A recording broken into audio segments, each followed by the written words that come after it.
Hey guys, and welcome to this evening's episode of The Dialogue. My name is Patricia, and I am your host for this evening and for the overall show. As you know, our mantra on this show is that we're healing souls one conversation at a time.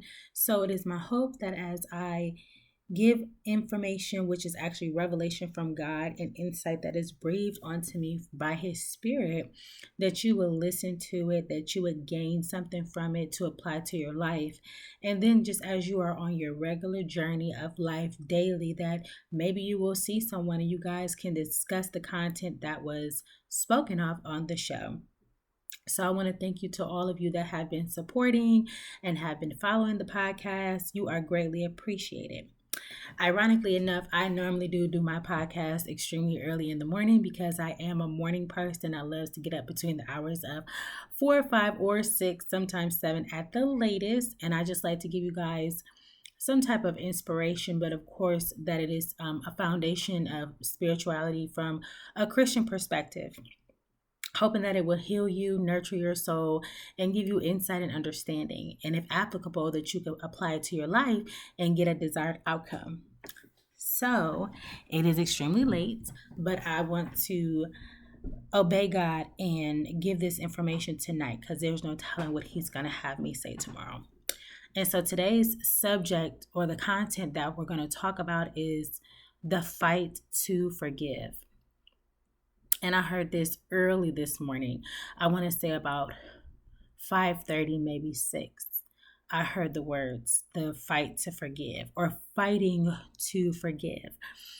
And this is definitely applicable for my life because I've kind of been detailing about the last season that I have been in vaguely without giving too many details because I don't want to offend anybody. I don't want to cause anybody to turn back from God.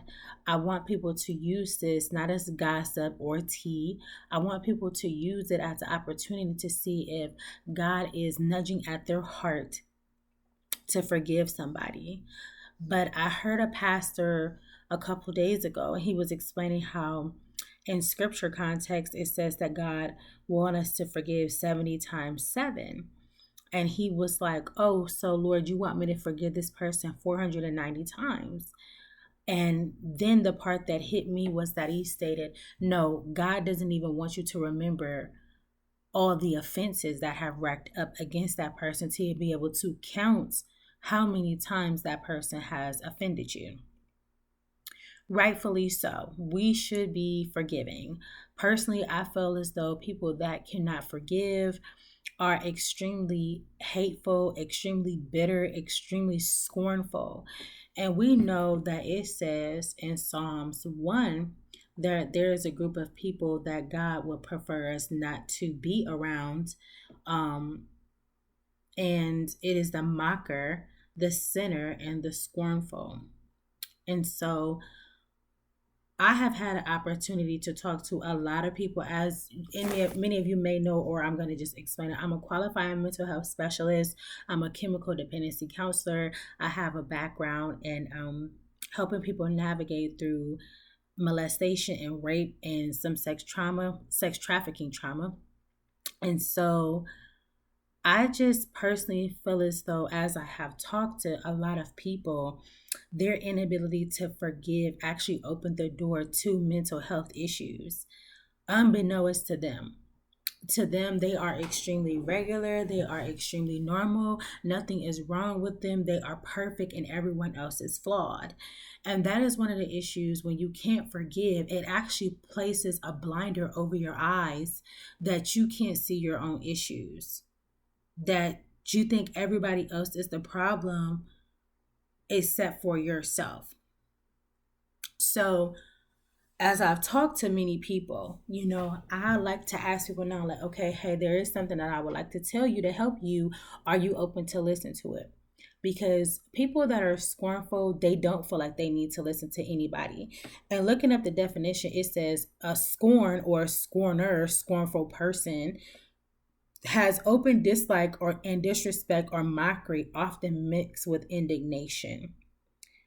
And to me, it says a scoffer, insulter, mocker, detractor, tormentor, Gibber, the writer. And so when I look at that, just expressing some of those synonyms to the word, it is so interesting because a lot of the people are extremely passive aggressive. When I have dealt with people in being able to have mental health sessions with them, a lot of them are not interested in getting to the root of the problem when they are very scornful or bitter. They talk around the situation. They don't want to go through the process to heal, through the process to let the person go that offended them, or let themselves go so that they can live abundant life. And so, diving deeper, this is when you get misery loves company. And so you have a lot of people, and they actually do work together like miserable people. They will find other miserable people. I love the aspect of counseling and staying in group sessions. I mean, there's so much that you can learn. So I am currently in a group right now that I am going to dismember myself from because of that specific reason. I feel as though when you're going for support or help, you should be navigating through certain things, and everyone has their own time limit as to when they may get through something or may get over something. But I'm just at the point in my life where I'm extremely mature. I don't want to stay stuck on certain things. I want to talk about them. I want to express my feelings. I want to discuss what happened so that there can be closure. But I don't want to stay on those things because peace is so important in a person's life. If you think about all the things that you have to do on a daily basis and to have your mind stuck on something that someone did to you, whether it be a year ago, 2 years ago, 5 years ago, it takes up your life because you take up so much time talking about it. And so I am a person that wants to be free, and I want to be free with peace in my mind. I don't want to be shackled to anybody because they can't forgive me. I don't want to be shackled to anybody because they're trying to make me pay, or they think that I deserve for my life to just be full of hell, destruction, and chaos because they can't forgive me. And so, scripturally it says, Lord, let us forgive our trespassers or those that trespass against us. But I also a lot of times pray like, Lord, if I've done anybody wrong, help them to forgive me. Because sometimes you just don't know. You might have said something to somebody, they took it the wrong way. Now, don't get me wrong. There was a time, and there are still times, where I'm extremely provoked. And the clap back can be like, no, you about to get these words because, you know, I'm the type of person, I'm accountable. Like, hey, if I did something wrong, I'm sorry. I'll apologize over and over. But for some reason, I'm trying to let up with trying to make people know that they're wrong. Just because I want to change, that does not mean that everybody else wants to change, grow, evolve, mature, or be how Christ wants us to be. And so I say all that to say it is a fight to forgive. It is a fight to forgive. Like, you have to fight. You have to know that forgiveness is something that you have to do for yourself. Forgiveness is something that helps your mental health. I mean, if you have 5 people do you wrong in a day and you hold on to that to the next day, and then 5 more people do you wrong and you hold on to that, and then 5 more people or 7 more people or how many, eventually it will get to the point where those circumstances and unfortunate situations control your mentality, which can control your words, your verbiage, your language. It can also control your actions. I was at the market the other day, and a man was taking a little bit of time to pull out. And so I, pulled on the left of him, literally didn't almost hit this girl. But you could tell, like, her reaction and her response was so just flying off at the mouth. And I just looked at her because I'm like, you could see, like, it's so crazy when you're a forgiving person. You can actually see people that like to stay in confrontation. They like chaos. And in order for a person to like chaos, you have to actually be in the ropes with them. When two boxers are in the ropes, they're both fighting each other. But if I just jump out of the ring, that person is literally fighting themselves. And that's exactly what unforgiveness is. You're literally getting knocked out and punched all over the place, but you don't have an opponent. You don't have anybody to fight because it's literally you fighting yourself. Um, and so this morning when I got up, you know, there is something that is very close to my heart, and I literally cannot believe that it has gone on as long as it has. The past season that I was in, as well as talking to so many other mothers, single mothers. Oh my God, you want to talk about getting stoned as a single mom? Let you say that you don't hate a man, or let you say that you don't hate your child's father. The stones that got threw on me because I decided to forgive and take accountability for the fact that I was not raped when I had my daughter. I was a willing participant in the activities that took place in order to get pregnant.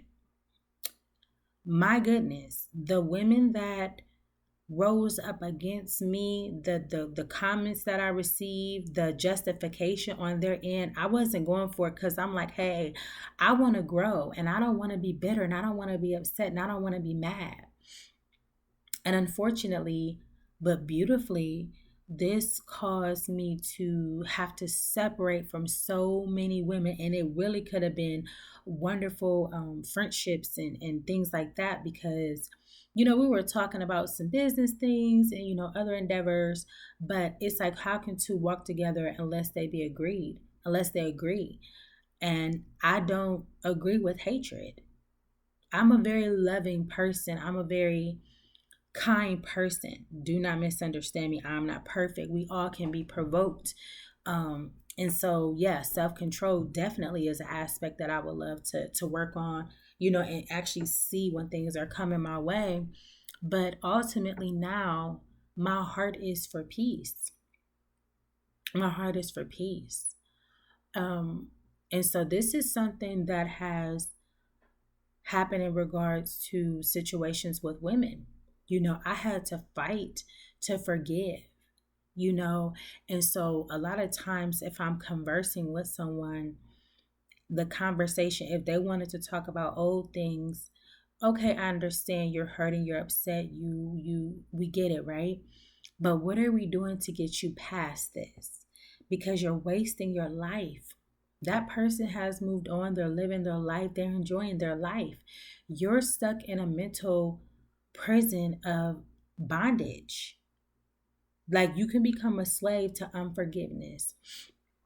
And it's just beautiful when you could take accountability. I did a podcast the other day and it was called Accountability in Me, where I'm just in this place like, hey, at the end of the day, you're growing up, you're maturing. You need to make decisions that are going to lead you on the path towards abundance of peace so that you can make good decisions, healthy decisions. Because when you hate people, first of all, you can attract people to you that are very hateful. It's like just like trauma bonding, right? Two people get together because they love each other, but they're actually together because they hate people. You know, you can love the person that is just like you. And this is why a lot of times you see people separate and come out of relationships, not just platonic relationships, intimate partner relationships, because they're different now. It's like, hey, I do see that I can be a little bit hateful and a little bit mean and probably cruel and harsh. You're just like me and I don't like this anymore. Us deliberately trying to destroy a person's life. I don't like this anymore. I've seen that a lot. And so, like I said, I'm the area that I live in. Unfortunately, it is extremely. I just told someone like the people here are extremely bitter and very hateful. But it's not that I don't understand. It is very hard to get move forward here. There is a lot of oppression, racial discrimination, lack of opportunity, not vision. The people here are filled with vision, business ideas, and concepts that could radicalize this neighborhood. But I'm thinking that's why it's such of a struggle, because they don't want that to be, especially for the Black community. And so when you live in an environment like that,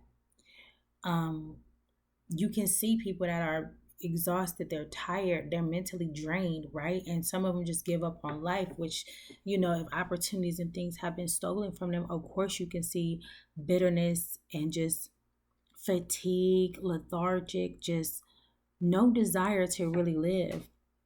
And so I know, like a little while ago, I'll talk to anybody, right? Even at the market or anywhere I am, I'll pull up to the drive-through where I'm ordering my food and I'll say a nice comment. But one of the main issues that I see in this area where there is such of a stronghold of unforgiveness is in the realm of being a mother and a father, like having children together. And so it's not just the women. You know what I mean? The women are really struggling down here as far as to forgive men, but there are some instances where I've seen that a man has had a relationship with a woman. I'll never forget, it was this guy when I first relocated here. He was so super cool. And I was like, hey, you're a good guy. Like, why are you not in a relationship? And he explained it to me. He said, I was dating this woman for a very, very long time. He said that she, things didn't work out with them, but she put him on child support. And for some reason, they didn't do a DNA test right away, but they ended up doing one. And the baby turned out not to be his. But he had paid child support for this baby up until it was like 16 or 17 years old. And so after having that conversation with him, I'm like, wow, he was so hurt by that. He said it, he was very hurt. So he never looked to be into another relationship again because he was hurt, you know. And I couldn't imagine, being a man finding out that a baby that I thought was mine isn't mine. That means that he missed out on great relationships, great opportunities. You bonded with this child. Is it like, okay, the child, I love this child, do we try to locate the dad? Do they do another DNA test? Will that child and him still be close? So I don't understand it. I don't. But after I talked to him, I could just see, like, in the battle of forgiveness, did he lose that battle? you know, because some things are so enmeshed in your heart. Children are enmeshed. My daughter, she has my heart and she knows it too. So when you have a bond with a baby that's not your baby, how does that work out? Do you not sleep at night? Do you not eat? Do you stress? Do you wonder if you should stay or if you should leave? You know what I mean? What is the remedy? Because this man had really been there for this child until he was like 17. So they had already bonded. It wasn't like it was a young baby that wouldn't remember him if he just trailed off and exited the situation. They were bonded with each other. They was locked in. So it's like, what do you do? But from this issue that I see, and this is so on my heart because I even was talking about the other day how, I watched this young woman, not even watched her, heard about some very trying stuff that happened to this lady that was a mother and her children. When you have children with people, it is imperative to learn how to forgive, right? But this is not just for moms, this is not just for dads. I mean, I do feel like this is really on God's heart because it is something about that relationship that I see a lot of bitterness from moms. I even saw this girl today talking about how her child's father was really bitter towards her. So he just launched out on a campaign to try and destroy her life, and so you wonder, like, what is in that? Like, is it like love turned sour? Like, you love that person, you really wanted to be with them, so you're trying to destroy their life so they don't get with anybody else? Like, I just wonder what's in the center of the snowball. You know what I mean? You know how the snowball just keep going and getting bigger and bigger, the more that it roll, the more that it roll. I just wonder what's in the core of that. But one of the things that I've noticed as I've been counseling is that when you talk to the woman about forgiveness, this is not even something on their heart. Like they don't even want to pray for their child's father, you know? And I'm an advocate for that. Like I don't care what circumstance or situation it is. When God tells me to forgive, I am literally fighting to do it. And I'm going to be honest with you. The enemy is sending whatever he can to get me not to do it. I remember I was talking to a dear friend last year, and they explained to me, you know, if you forgive, there's something on the other side for you. And I was like, okay. At first, I thought it was projection because I knew that they were going through something very personal in their own life where they were wronged and, different things like that. So I'm like, okay, they must be talking to themselves.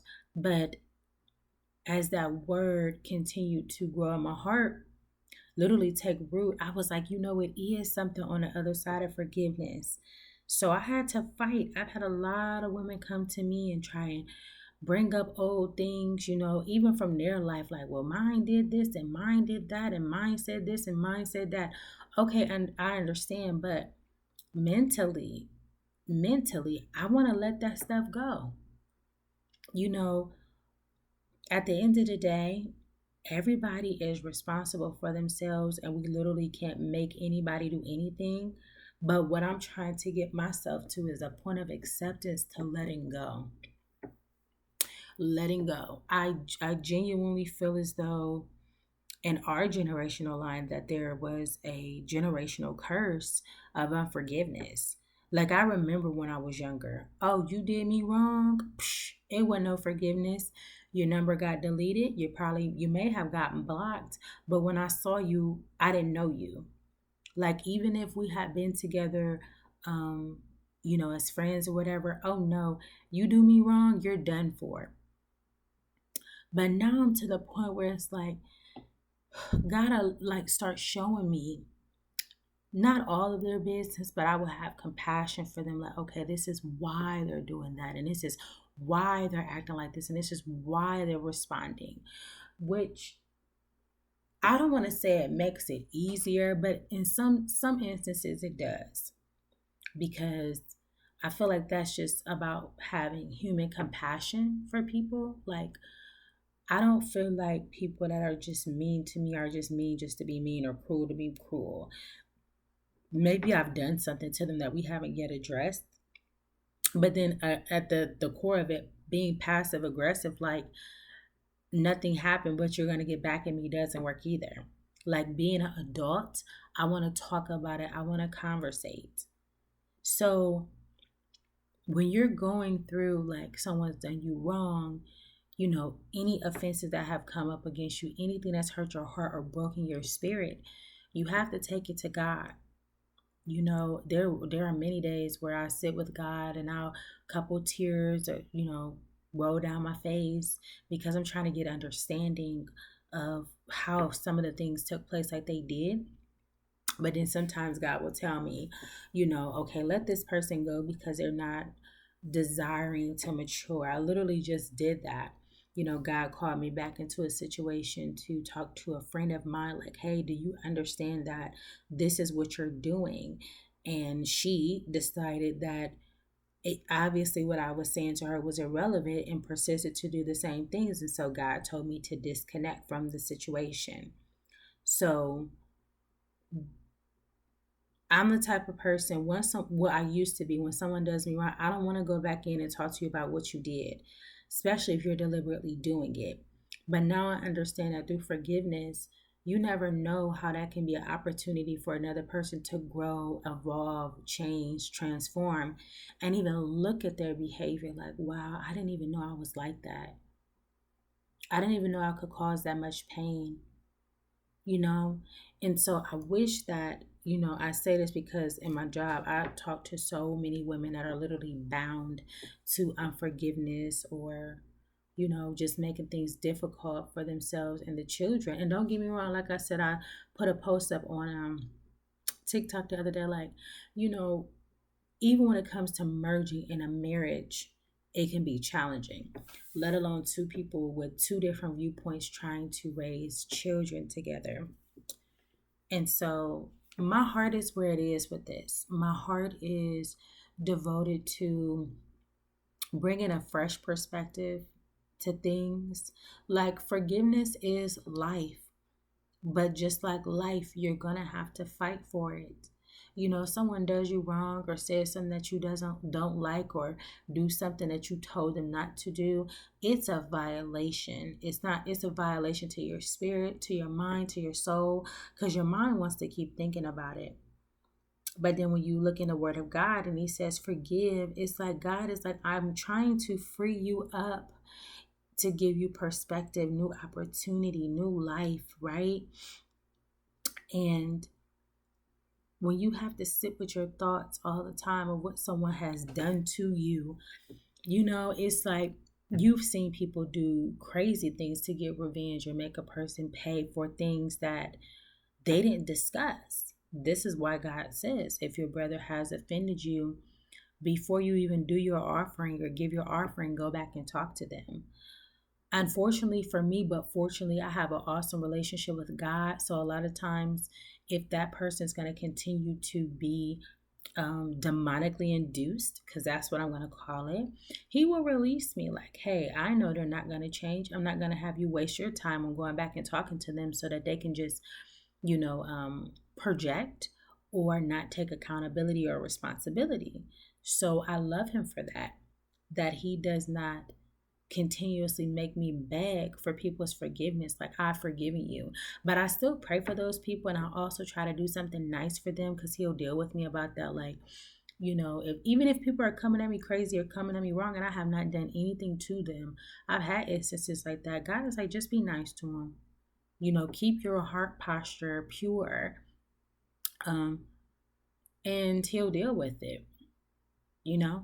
And so I say all this today and to say that if your mind is determined to forgive, you will have people around you that continue to try and bring up the offenses that someone has done to you. And I'm going to tell you the truth. If you have people around you like that, sometimes God will keep you around that person to help show them themselves, to help show them that they're trying to put unforgiveness on you, to be a beacon of light to them, like, hey, your behavior is just unacceptable.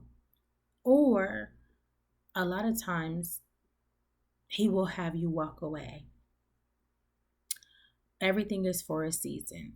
I even have had some seasons where God has had me around some people that were very cold-hearted, and I couldn't understand, even at jobs and stuff. It's like, okay, I want to go into work and enjoy work. I'm already working, right? So I want to go into work and enjoy work. And I've had to deal with some very interesting people, even in upper management. And God had me there for those seasons to show them, like, hey, we're going to walk in joy. We're going to walk in peace. We're going to walk in forgiveness. We're not for hatred over here.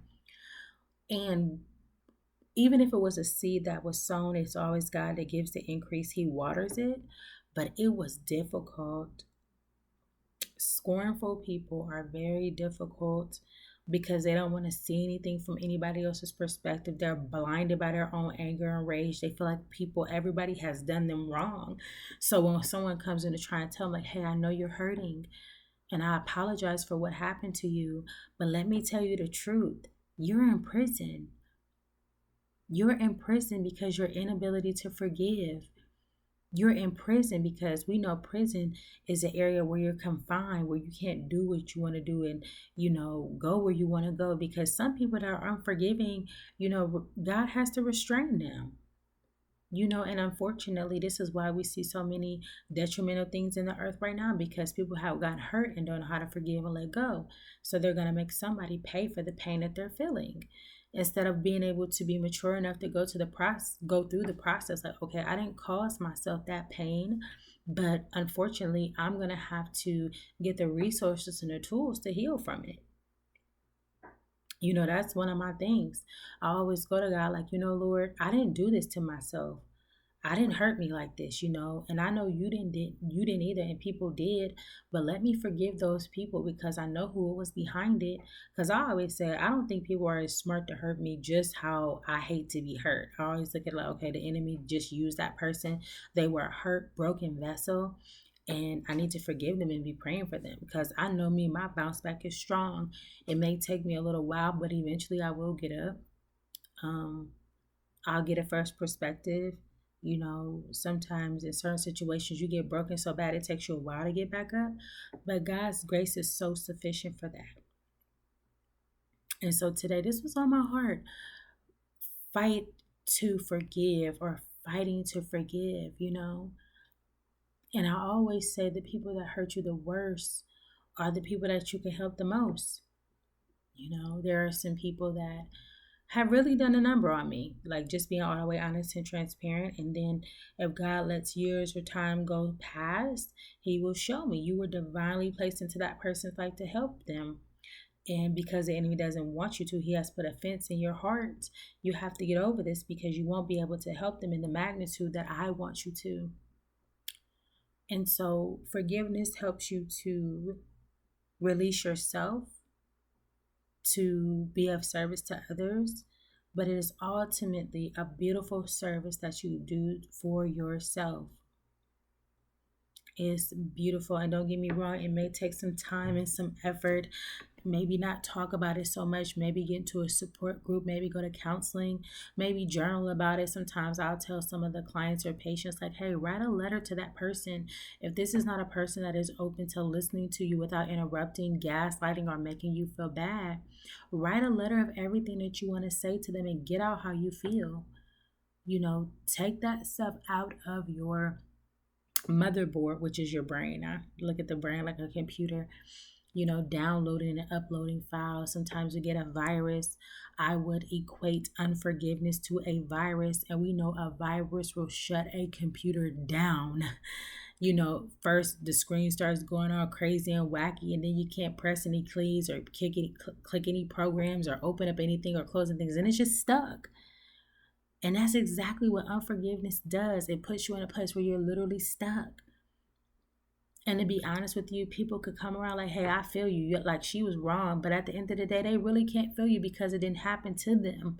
But they're around for the moment to keep you satiated off of that feeling of rage or anger, or even making somebody pay. But it fades. And then you're on to the next thing and the next thing and the next thing. So we just, as people, have to understand that, you know, in this journey called life, you know, there will be offenses, but we have a responsibility to forgive, to fight for forgiveness, to fight to stay free. You know, as I stated, when a young girl at the market did what she did, it didn't bother me at all. I just looked at her, I smiled like, okay.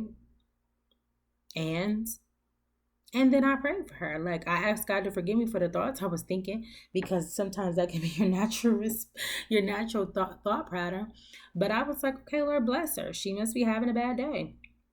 But that's growth, because I'm determined to be a woman that is free. I'm determined to be a woman that is not bitter. I am determined to be a woman that is filled with the light of the Lord. Because I understand that unforgiveness is darkness and is not of God, and it's actually devilish and demonic, because then people start ruminating on ways that they can destroy somebody's life because they're hurt. So that was what was on my heart today. I did not want to go to sleep without actually releasing this information. I hope that something that was said on here actually gave you some type of insight and encouragement to understand and know that forgiveness is possible. It is not true when people say you can forgive, but you'll never forget. No, you can forgive and you can forget, and the feelings that are attached to it of negativity can be removed. That's called healing. That's when God heals your soul. That's how you know. When you think back, if something pops up in your brain, you're not taken back to that place. You're not in anger and rage, or you don't desire to hurt somebody for what happened to you. But it's a fight, and you got to put in the work. And you got to let God work on you. And so I am really excited for this new season. I'm really excited for the maturity. You know, you get maturity sometimes in circumstances where you're hard pressed and even heartbroken, because God is close to the brokenhearted. And so if you are someone that has gone through an experience where you are really hurt, like your heart is just broken, you know, you really don't know what to do, you know, it is my prayer and my hope that something on this podcast that has been said can enlighten your heart to understand that forgiveness is life. If you are a woman that has had children and you're battling with unforgiveness, take it to God. If you are a man that has been in a circumstance that I addressed, take it to God. If you are a man and you have children and the mother walked away, take it to God. It is for the sanity of our children that we have to deal with issues that are hidden so that everything can be in the light and our children can have the best life possible. So, thank you so much for tuning into today's episode of The Dialogue. As you know, our mantra is that we're healing souls one conversation at a time. It is my prayer that you learn and get the tools and resources needed to forgive so that you can free yourself. But ultimately, when the time is right, you can move forward and free someone else through your story and your testimony of God's goodness in your life, to let offense go and use it to show you're an overcomer. And that whatever the enemy planned for you, even though he meant it for evil, God worked it out for good. And that's one of my scriptures I love. It's in Genesis 50:20. Joseph went through a very, very, very long time of unfair treatment at the hands of his brothers, and they conspired to kill him. They threw him in a pit. They sold him into human trafficking. He was in the king's palace. The wife lied on him and said that she tried to sleep with him. And then he was put in a prison for 2 years. I mean, it just goes on and on and on, where this man was afflicted by lies and falsehood because of other people's issues. But at the end, he was promoted. At the end, the people came back to him and they had remorseful hearts because they had changed. And at the end, he received more because he finally understood this was a part of the vision. This was a part of what God was doing in my life. And he still made it to where he was supposed to be, even though those people had really, really betrayed and hurt him and did a number of things on him. Nevertheless, he forgave. He forgave. And lastly, we understand that as believers, if we want to make it into the kingdom of heaven, or even if we want to live in the kingdom on earth, meaning that you are a son or a daughter of God, you have to forgive. Because it says, if you don't forgive, how can your Father, your heavenly Father, forgive you? Don't block your relationship up where you can't hear God or see God because you can't forgive the person that you see often and or daily. So thank you so much for tuning in, guys. I hope that you share this with somebody else. You can always leave a comment. Let me know your recommendations if there's anything else that you want to hear. I know a lot of times I will talk about the insight that God is breathing on my spirit, but if there's something that you would like to talk about on the podcast, just let me know. And I hope you guys have a great, relaxing, amazing evening. More importantly, I hope that you forgive so that you can live. Good night, everybody.